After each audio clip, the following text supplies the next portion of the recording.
suis installé depuis 1990 dans des locaux à La Clette où j'ai exercé pendant 22 ans.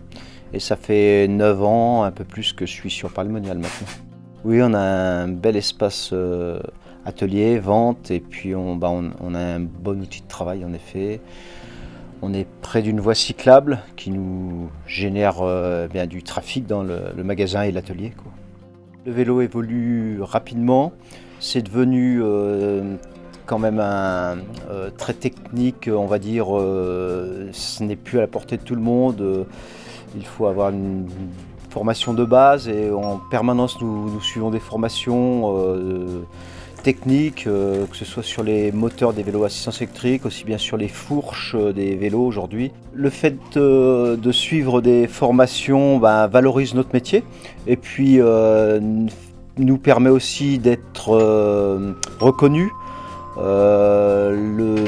Les réseaux sociaux parlent de nous, le bouche à oreille aussi, et ce qui fait qu'on a une belle clientèle, quoi, en fonction de notre sérieux, quoi. Oui, en effet, il y a beaucoup de choses à savoir. Le monde du cycle, c'est plus ce que c'était il y a quelques années. Ça devient vraiment technique avec l'arrivée donc, du vélo assistance électrique notamment, les groupes électriques également. Donc, quand je dis groupe, c'est tout ce qui touche à la transmission, le passage des vitesses. Maintenant, ça se fait de plus en plus avec de l'électrique, même sans fil, avec des petites batteries et une transmission Bluetooth. Donc en effet, il y a beaucoup de formations à faire régulièrement pour rester à la page.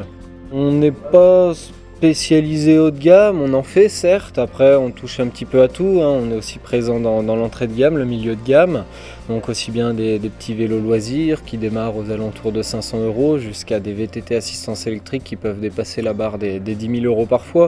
Il y a vraiment tout et c'est ce qui est intéressant dans le métier, c'est qu'on n'est pas spécialisé que pour du très haut de gamme, mais voilà, on va toucher un petit peu tout type de clientèle.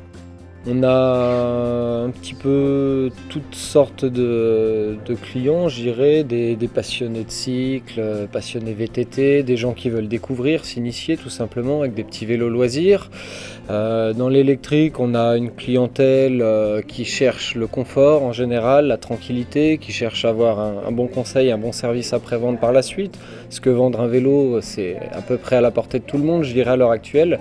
C'est surtout le suivi du vélo et la façon dont est géré le SAV en cas de problème qui compte à l'heure actuelle finalement. Alors on trouvera un petit peu tout type de vélo, aussi bien du vélo de route musculaire, donc sans moteur, sans batterie, du vélo de route à assistance électrique également.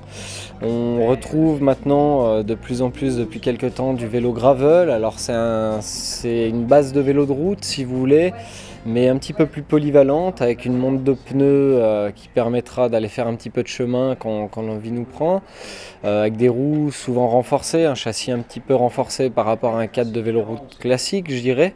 On retrouvera également des vélos enfants, donc vélos plutôt VTC ou VTT, du 16 pouces, enfin même de la draisienne au 24 pouces. Ensuite, on aura une belle gamme VTT loisirs qui démarre aux alentours de 500 € je dirais, qui peut parfois monter, il n'y a pas vraiment de limite de prix en fait.